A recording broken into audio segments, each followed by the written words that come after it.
जय हिंद एवरीवन। आज की क्लास का जो सबसे पहला क्वेश्चन है वो ये है कि how many types of leadership styles are there.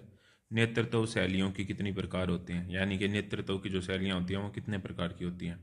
तो इसका जो करेक्ट आंसर है वो है ऑप्शन बी, यानी कि नेतृत्व की जो शैलियाँ होती हैं वो 3 प्रकार की होती हैं। कौन कौन सी होती हैं? एक डेमोक्रेटिक होती है यानी कि लोकतांत्रिक, एक ऑटोक्रेटिक होती है यानी कि तानाशाही, और तीसरा होता है लेसिस फेयर यानी कि लेज फेयर जिसको हम बोलते हैं। Next question, which leadership style involve the leader making all the decision alone. कौन सी नेतृत्व शैली में नेता सभी निर्णय अकेले लेता है यानी कि खुद लेता है, वो किसी से भी नहीं पूछता। तो ऐसी कौन सी ऐसी लीडरशिप को क्या बोला जाता है? ऐसी लीडरशिप को तानाशाही बोला जाता है, ऑटोक्रेटिक बोला जाता है। Next question, in which leadership style does the leader consult with the subordinate before making की डिसीजंस। कौन सी नेतृत्व शैली में नेता महत्वपूर्ण निर्णय लेने से पहले अधीनस्थों से परामर्श लेता है। अगर आप परामर्श ले रहा है तो इसका मतलब वो कैसी नेतृत्व शैली है? वो है डेमोक्रेटिक टाइप की। Option B is the correct answer. Next question, which leadership style allow group members complete freedom to make decision। कौन सी नेतृत्व शैली में समूह के सदस्य निर्णय लेने की पूरी स्वतंत्रता रखते हैं। लेसिस फेयर के अंदर क्या होता है कि इसके अंदर लीडर कह देता है कि आप अपने हिसाब से कर लो, आप अपने हिसाब से डिसीजन ले सकते हो। तो इस तरह की जो टेक्निक होती है उसको लेस फेयर बोला जाता है, नेतृत्व शैली बोला जाता है। ऑप्शन सी यहाँ पे करेक्ट आंसर है। Next question, what is the main characteristic of autocratic leadership. तानाशाही नेतृत्व की मुख्य विशेषता क्या है? तानाशाही के अंदर क्या होता है कि नेता द्वारा पूर्ण नियंत्रण होता है, जो पूर्ण कंट्रोल होता है वो किसके हाथ में होता है? वो नेता के हाथ में होता है, वो लीडर के हाथ में होता है। Next question, how does a democratic leader behave. एक लोकतांत्रिक जो नेता होता है वो किस प्रकार से व्यवहार करता है? क्या वो सभी डिसीजन अकेले लेता है? नहीं लेता है। Consult with the subordinate and involve them in decision, बिल्कुल वो कंसल्ट करता है अपने सबऑर्डिनेट के साथ में और उन्हें भी निर्णयों में शामिल करता है। ऑप्शन बी हमारा यहाँ पे करेक्ट आंसर है। Which leadership style is characterised by minimal control and freedom for group member. कौन सी नेतृत्व शैली में न्यूनतम नियंत्रण होता है, कम से कम नियंत्रण होता है और फ्रीडम होता है ग्रुप मेंबर्स के लिए? ठीक है, तो ऐसी कौन सी होती है? तो ऐसी तो वही होती है लेसिस फेयर, जिसके अंदर सारे का सारा काम सबऑर्डिनेट को बोल दिया जाता है। नेक्स्ट क्वेश्चन है question number 8, which leadership style show better work quality and quantity when the leader is present. कौन सी नेतृत्व शैली में नेता के उपस्थित होने पर कार्य की गुणवत्ता और मात्रा बेहतर होती है? तो ये तो तानाशाही है, जब वो लीडर होगा तो लोग काम करेंगे, लीडर नहीं होगा तो लोग काम नहीं करेंगे, यानी कि सबऑर्डिनेट काम नहीं करेंगे। तो ऑप्शन ए हमारा यहाँ पे क्या हो जाएगा? करेक्ट आंसर हो जाएगा। Question number 9, what does a variable leadership. अब वेरिएबल लीडरशिप क्या होती है? परिवर्तनीय है, मतलब जो चेंज होती रहती है। तो कभी उसमें ऑटोक्रेटिक की तरह बिहेव कर रहा है पर्सन या जो लीडर है, कभी उसमें लेस फेयर की तरह बिहेव कर रहा है, और कभी उसमें जो हमारा बाकी जो क्वालिटीज है उनकी तरह बिहेव कर रहा है। तो उसमें फ्लेक्सिबिलिटी होती है। तो ऑप्शन बी हमारा क्या हो जाएगा? करेक्ट आंसर हो जाएगा। Next, which leadership style encourage participation and group decision making. तो एनकरेज तो हमारी लोकतांत्रिक के अंदर ही होगी, तो डेमोक्रेटिक ऑप्शन नंबर 10 का हमारा करेक्ट आंसर है। कौन सी नेतृत्व शैली सहभागिता और समूह निर्णय लेने को प्रोत्साहित करती है? तो डेमोक्रेटिक हमारा करेक्ट आंसर हो जाएगा। नेक्स्ट क्वेश्चन देखो, एनसीसी के माध्यम से व्यक्तित्व विकास में किस गतिविधि का सबसे अधिक योगदान है? तो सबसे अधिक योगदान जो है वो कौन सी गतिविधि का है? वो है ड्रिल का। व्यक्तित्व के विकास में सबसे ज्यादा अगर हम बात करें तो पर्सनैलिटी डेवलप करने में ड्रिल जो है एक इंपॉर्टेंट भूमिका निभाती है, आपको पता है इस बात का। नेक्स्ट क्वेश्चन की तरफ चलते हैं। एनसीसी कैडेट्स को विभिन्न राज्यों की संस्कृति और परंपराओं के बारे में जानने का मौका किस गतिविधि से मिलता है? Through which activity do NCC cadets learn about the culture and tradition of different state. दूसरों के कल्चर, जैसे हमारा ईबीएसबी कैंप हो गया, एक भारत श्रेष्ठ भारत कैंप, या जैसे भी ऑल इंडिया कैंप है जिसमें सभी स्टेट से एनसीसी के कैडेट्स आते हैं, तो हमें बाकियों की दूसरे राज्यों की संस्कृति और परंपराओं के बारे में जानने का मौका मिलता है। तो कहाँ पे मिलता है? जब हम कैंपों में उनसे बातचीत करते हैं। तो ऑप्शन सी हमारा क्या हो जाएगा? करेक्ट आंसर हो जाएगा। नेक्स्ट, एनसीसी में प्रतियोगिताओं का उद्देश्य क्या होता है? एनसीसी में जो जो भी कॉम्पिटिशन्स होते हैं उनका क्या उद्देश्य होता है? तो खेलकूद के लिए प्रेरणा देना, साथियों के बीच सौहार्द बढ़ाना, टीम भावना और खेल भावना को विकसित करना, ऊपर के सभी। तो ऑल ऑफ दी अबव हमारा यहाँ पे क्या हो जाएगा? सही आंसर हो जाएगा। एनसीसी की खेल और साहसिक गतिविधियां किस गुण को विकसित करती है? इस क्वेश्चन का आंसर बताने से पहले मैं ये बता दूं कि ये जितने भी एमसीक्यू हम यहाँ पे डिस्कस कर रहे हैं, यही एमसीक्यू मैं एनसीसी की कम्युनिटी पोस्ट, जो अपना यूट्यूब का चैनल है उसकी कम्युनिटी पोस्ट में एज ए क्विज बनाकर इनको अपलोड करता रहता हूँ। तो वहाँ पे जाके आप एनसीसी के क्विज अटेम्प्ट कर सकते हैं। और टॉपिक वाइज जो सभी क्वेश्चंस के लिए मैंने मोस्ट इंपॉर्टेंट 50-50 क्वेश्चंस की जो प्लेलिस्ट बना रखी है, उस प्लेलिस्ट का जो लिंक है आपको कमेंट बॉक्स में पहले कमेंट में मिल जाएगा, तो वहाँ से जाके आप पूरी प्लेलिस्ट को देख सकते हैं ताकि आप अपने एनसीसी के एग्जाम में अच्छे मार्क्स प्राप्त कर सकें। तो क्वेश्चन नंबर 14, एनसीसी की खेल और साहसिक गतिविधियां किस गुण को विकसित करती है? ऑप्शन है साहस और नेतृत्व, केवल शारीरिक ताकत, शैक्षिक कौशल यानी कि एजुकेशनल स्किल, संगीत और कला का विज्ञान यानी कि knowledge of music and art.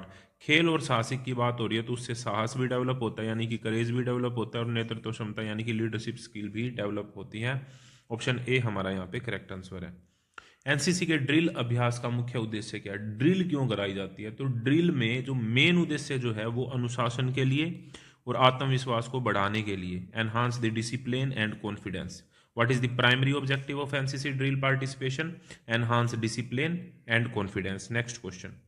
व्यक्तित्व और चरित्र निर्माण में कौन सा जैविक कारक महत्वपूर्ण भूमिका निभाता है? Which biological factor plays a significant role in personality and character development? तो किसी भी व्यक्ति की पर्सनैलिटी और जो करेक्टर होता है वो वंशानुगत डिपेंड करता है, उसके माइंड पे भी डिपेंड करता है और उसके फिजिकल फीचर्स पे भी डिपेंड करता है। तो उपरोक्त सभी हमारा यहाँ पे करेक्ट आंसर हो जाएगा। क्वेश्चन नंबर 17, संस्कृति का व्यक्तित्व विकास में क्या योगदान होता है? जो कल्चर है उसका क्या कंट्रीब्यूशन है पर्सनैलिटी डेवलपमेंट में, ये पूछा गया। तो ये जो कल्चर है वो हमें सीखने और हमारे विकास को प्रभावित करता है।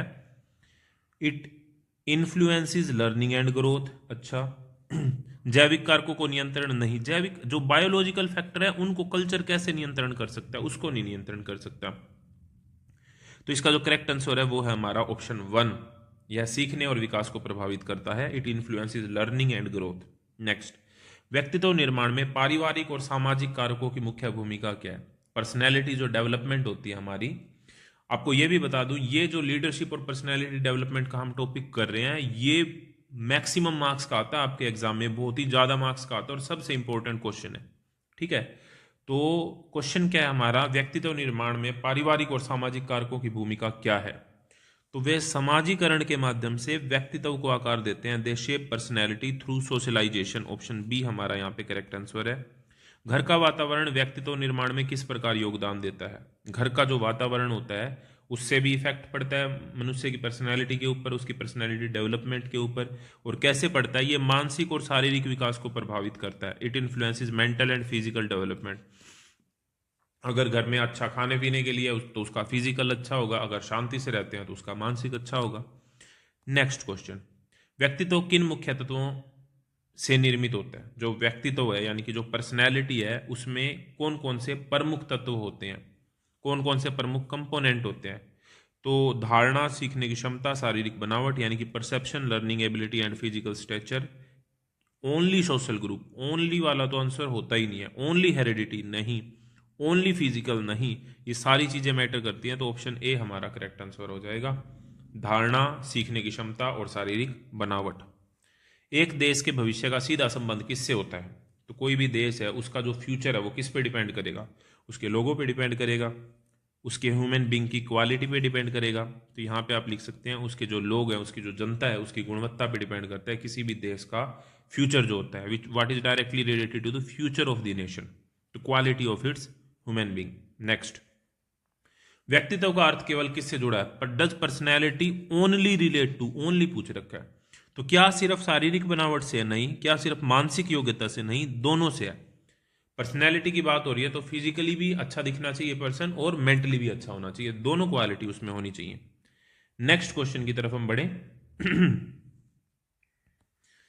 क्वेश्चन नंबर 23, किस प्रकार का व्यक्तित्व संगठन में अवांछनीय स्थितियां उत्पन्न कर सकता है? अवांछनीय मतलब अनवांटेड या अनडिजायरेबल सिचुएशंस कौन पैदा कर सकता है? ऐसा पर्सन जिसकी पर्सनैलिटी रोंग टाइप की हो।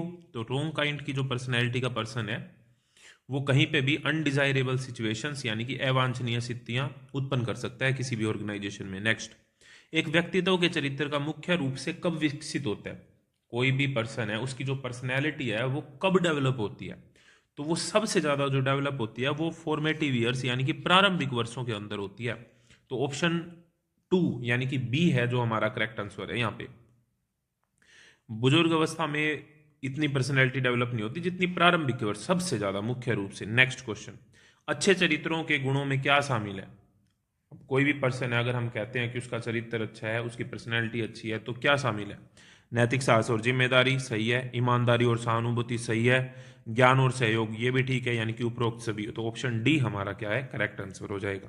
Next question, leadership traits help a commander to earn which of the following?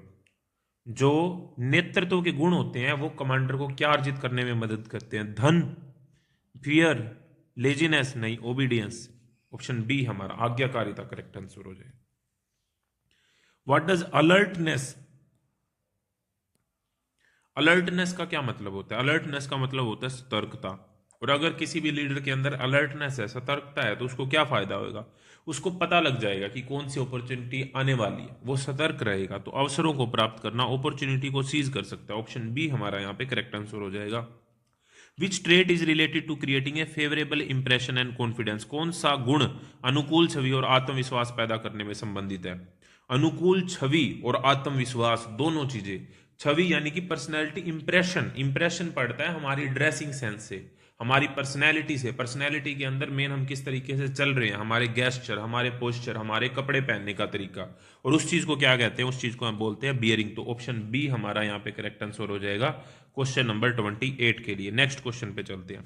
What should be avoided while speaking as a leader? जब आप एक नेता के रूप में, एक कमांडर के रूप में, एक लीडर के रूप में बोल रहे हैं, तो उस समय किन बातों से बचना चाहिए? तो उस समय हमें क्लियर सेंटेंस बोलने चाहिए, बिल्कुल सही बात है। छोटे शब्द, वर्ड बोलने चाहिए, बिल्कुल सही है। पॉजिटिव लैंग्वेज होनी चाहिए, बिल्कुल सही है। लेकिन उस समय पे हमें व्यंग करने से बचना चाहिए, तो ऑप्शन बी यहाँ पे करेक्ट आंसर हो जाएगा। Next question, courage is a combination of which two type of courage? जो करेज होता है उसका क्या मतलब है? करेज का मतलब क्या है? करेज का मतलब ये है कि करेज जो है वो शारीरिक भी होना चाहिए, ठीक है, और उसके साथ में नैतिक भी होना चाहिए। तो मोरल भी होना चाहिए और फिजिकल भी होना चाहिए, यानी कि दिल से भी हम स्ट्रांग हो और शरीर से भी हम स्ट्रांग हो, तभी बात बनेगी। तो मोरल एंड फिजिकल, ये आपको ध्यान रखना है। ऑप्शन सी हमारा करेक्ट आंसर हो जाएगा question number 31। What is the essential for a leader to make a sound decision? अगर कोई भी लीडर को ठोस निर्णय लेना है तो उसके लिए क्या जरूरत है? उसके लिए यह जरूरत है कि उसमें डिसाइजिवनेस होनी चाहिए, उसमें निर्णय लेने की क्षमता होनी चाहिए। ऑप्शन बी हमारा यहाँ पे करेक्ट आंसर हो जाएगा। What does dependability signify? भरोसेमंदता का क्या दर्शाती है? भरोसेमंदता क्या दर्शाती है? Question number 32। तो भरोसेमंदता यह दर्शाती है कि हम अगर किसी पे भरोसा कर रहे हैं तो इसका यह मतलब है कि वो अपनी ड्यूटी को प्रॉपरली फॉलो करेगा, प्रॉपर ड्यूटी परफॉर्मेंस आएगी, ये है डिपेंडेबिलिटी, ये है भरोसेमंदता। नेक्स्ट क्वेश्चन, एंडोरेंस जो होती है, अब कोई भी पर्सन के अंदर एंडोरेंस है, मतलब सहन शक्ति है, वो लीडर को क्या हेल्प करती है? कौन से फैक्टर में विद स्टैंड करने के लिए हेल्प करती है? अगर उसके अंदर एंड्योरेंस है, अगर किसी भी लीडर के अंदर एंड्योरेंस है, तो पेन को और स्ट्रेस को वो इजीली हैंडल कर लेगा। ऑप्शन बी हमारा यहाँ पे करेक्ट आंसर है। What is required to act promptly without order? Promptly मतलब होता है तुरंत, तो आदेशों के बिना तुरंत कार्य करने के लिए क्या आवश्यक है? एक लीडरशिप क्वालिटी होती है, उस क्वालिटी का नाम है इनिशिएटिव, यानी कि पहल लेने की। तो ये इनिशिएटिव की जो क्वालिटी होती है वो ये होती है कि सबसे पहले हाँ मैं करूंगा इस चीज को, तो ये जो क्वालिटी होती है ना, that is known as initiative. Next question, integrity is defined as which of the following quality? सत्यनिष्ठा को निम्नलिखित में से किस गुण के रूप में परिभाषित किया जाता है? Question number 35। तो अगर सत्यनिष्ठा ही है तो ये सत्यता ही होगा। ऑप्शन सी हमारा करेक्ट आंसर है, ये नहीं है और ये भी नहीं है, तो ऑप्शन सी हमारा करेक्ट आंसर हो जाएगा। Next question, what is essential for a leader to maintain impartiality?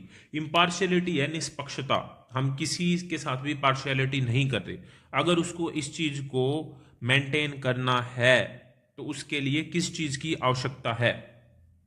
उसके लिए आवश्यकता है न्याय की, जस्टिस, न्याय करना, यानी कि पार्शियलिटी नहीं करना किसी के साथ भी, किसी भी बेस के ऊपर पार्शियलिटी नहीं करना। लॉयलिटी इज फेथफुलनेस टुवर्ड हुम? निष्ठा किसके प्रति विश्वास योग्यता है? देश के प्रति और कलीग के प्रति, साथियों के प्रति और देश के प्रति। नेक्स्ट, सेंस ऑफ ह्यूमर, यानी कि जो मजाक करने की कला होती है, वो लीडर को अंडर स्ट्रेस रहने में मदद करती है। ठीक है, अंडर स्ट्रेस अगर है और वहां पे अगर वो खुशमिजाज पर्सन है तो वो वहां पे इजीली रह सकता है, तनाव नहीं होगा उसको। तो इस चीज को क्या बोलेंगे हम, इस चीज को क्या बोला जाता है? क्वेश्चन नंबर 38 की अगर हम बात करें, सेंस ऑफ ह्यूमर की बात हो रही है, तो ये होगा उसका खुश मिजाज नेचर, यानी कि चीयरफुलनेस, सेंस ऑफ ह्यूमर से related. Next question, motivation in a person leads to which of the following outcome? जो मोटिवेशन होती है, प्रेरणा होती है, उससे क्या होता है? प्रेरणा से जो हमारा प्रदर्शन होता है वो बेहतर होता है, बेटर परफॉर्मेंस आती है। क्वेश्चन नंबर 39 का जो करेक्ट आंसर है वो है ए, यानी कि better performance. Next question, what is an example of conflicting motive in human? देखो, आदमी की, ह्यूमन की एक पर्सनैलिटी होती है कि हम जो है खतरे को अवॉइड करना चाहते हैं, लेकिन हम ये भी चाहते हैं कि हम हमारे देश के लिए लड़े। तो ये जो दोनों चीजें, अगर लड़ेंगे तो खतरा होगा, ठीक है, और खतरे को हम अवॉइड करना चाहते हैं लेकिन हम लड़ना भी चाहते हैं, तो ये कॉन्फ्लिक्टिंग मोटिव हो गया। तो ऑप्शन बी हमारा करेक्ट आंसर है। Next, which of the following are social motive that influence human behaviour? ऐसे कौन से सोशल मोटिव हैं, सामाजिक प्रेरणाएं हैं जो मानव के व्यवहार को प्रभावित करती हैं? पॉलिटिक्स करती है, बिल्कुल करती है, रिलीजन भी करता है, कल्चर भी करता है। तो ऑप्शन डी हमारा क्या हो जाएगा, correct answer. Question number 42, what is the main objective of motivation in performance? प्रेरणा का मुख्य उद्देश्य प्रदर्शन में क्या है? तो ये क्या करता है, प्रेरणा जो होती है वो इंस्पायर करती है परफॉर्मेंस के लिए, प्रदर्शन करने के लिए। तो यहां पे इसका जो करेक्ट आंसर हो जाएगा वो हो जाएगा option number B. Next question, what can be less effective in the long run when used to motivate individual? देखो, बात ऐसे है कि किसी को दबाव देके, किसी के बल के साथ हम थोड़ी देर तो उससे काम करवा सकते हैं, लेकिन लॉन्ग रन में ये चीजें काम नहीं करती। तो फोर्स जो होता है, हमको अगर लीडर, एज ए लीडर किसी से काम करवाना है अपने लक्ष्य को अचीव करने के लिए, तो हम बलपूर्वक बिल्कुल भी नहीं करवा सकते, हम उसे मोटिवेट कर सकते हैं और हम एग्जाम्पल सेट कर सकते हैं, ठीक है। एग्जाम्पल सेट करना एक अच्छी चीज होती है, फोर्स से हम काम नहीं करवा सकते। तो लंबे समय में व्यक्तित्व को प्रेरित करने के लिए कौन सी विधि कम प्रभावी हो जाती है? तो फोर्स जो है वो बिल्कुल कम प्रभावी है। नेक्स्ट क्वेश्चन हमारा, how can a leader best motivate there group? एक नेता अपनी टीम को सबसे अच्छे तरीके से कैसे प्रेरित कर सकता है? तो सबसे अच्छे तरीके से वो एग्जाम्पल सेट करके, ठीक है। लीडरशिप क्लाइमेट, हाँ, यहां पे अगर देखा जाए तो इशू स्ट्रिक्ट ऑर्डर नहीं, सेट ए लीडरशिप क्लाइमेट बिल्कुल सही, ऑफर रिवार्ड इनाम देकर, थ्रेटन सबॉर्डिनेट धमकाकर नहीं, बिल्कुल भी नहीं। तो ऑप्शन बी हमारा यहाँ पे करेक्ट आंसर है, लीडरशिप का एनवायरनमेंट सेट कर दो, अपने आप काम होता रहेगा। नेक्स्ट क्वेश्चन देखो, what does integrating personal needs with the needs of the organisation achieve? मतलब क्या है, व्यक्तिगत आवश्यकताओं को संगठन की आवश्यकताओं के साथ एकीकृत करने से क्या फायदा होता है? तो सभी को मोटिवेशन मिलती है, सभी को प्रेरणा मिलती है अगर हम ऐसा करते हैं तो। According to Bhagavad Gita, what must a leader set? Bhagavad Gita के अनुसार किसी भी पर्सन को क्या सेट करना चाहिए? किसी भी पर्सन को सेट करना चाहिए पर्सनल एग्जाम्पल। ऑप्शन ए हमारा करेक्ट आंसर है, व्यक्तिगत उदाहरण सेट करे, एग्जाम्पल सेट करे। Which of the following is the best way for a leader to motivate his group? तो कैसे कोई भी नेता अपनी टीम को प्रेरित कर सकता है? सबसे अच्छा तरीका कौन सा है? खुद का एग्जाम्पल सेट करके, व्यक्तिगत उदाहरण प्रस्तुत करके, यानी कि खुद वो काम करके। अगर हम अपने सबॉर्डिनेट को कह रहे हैं कि आप 5 किलोमीटर दौड़ो और हम 1 किलोमीटर भी नहीं दौड़ पाते, तो वो क्यों मानेगा हमारी बातें? लेकिन अगर हम 10 किलोमीटर दौड़ सकते हैं तो वो 5 किलोमीटर बिल्कुल दौड़ेंगे, क्योंकि उनको लगेगा कि जब हमारा लीडर दौड़ सकता है तो हम क्यों नहीं, हमें भी करना होगा। Next, what is the foundation of both duty and discipline? Duty और डिसिप्लिन, इन दोनों की फाउंडेशन क्या है? इन दोनों की फाउंडेशन ये है कि हायर गुड के लिए, यानी कि सभी की भलाई के लिए, उच्चतम भलाई के लिए खुद की तरफ ध्यान न देना बल्कि सभी की भलाई का ध्यान देना, यही है ड्यूटी और डिसिप्लिन की foundation. Next, what is the primary obligation of a citizen? अगर आप भारत के नागरिक हैं तो आपका मुख्य दायित्व क्या है? मुख्य दायित्व है कि आप अपनी जो भी ड्यूटीज हैं उनका पालन करें, अपने कर्तव्यों का पालन करें, ये सबसे मेन बात है। Next, what does discipline teach? जो अनुशासन है वो हमें क्या सिखाता है? अनुशासन हमें सिखाता है सेल्फ कंट्रोल, यानी कि आत्मनियंत्रण। तो ये थे 50 मोस्ट इंपॉर्टेंट क्वेश्चन जो कि आपके लीडरशिप और पर्सनैलिटी डेवलपमेंट वाले टॉपिक से हैं। मोस्ट इंपॉर्टेंट टॉपिक आपके एग्जाम का, बहुत ज्यादा मार्क्स का आपके एग्जाम में आता है, और इनके जो MCQ हैं वो आपकी इसी यूट्यूब चैनल की कम्युनिटी पोस्ट के अंदर आप जाके अटेम्प्ट कर सकते हैं और अपनी तैयारी को बेहतर कर सकते हैं। मिलते हैं नेक्स्ट वीडियो में, तब तक के लिए जय हिंद, जय Bharat, thank you very much.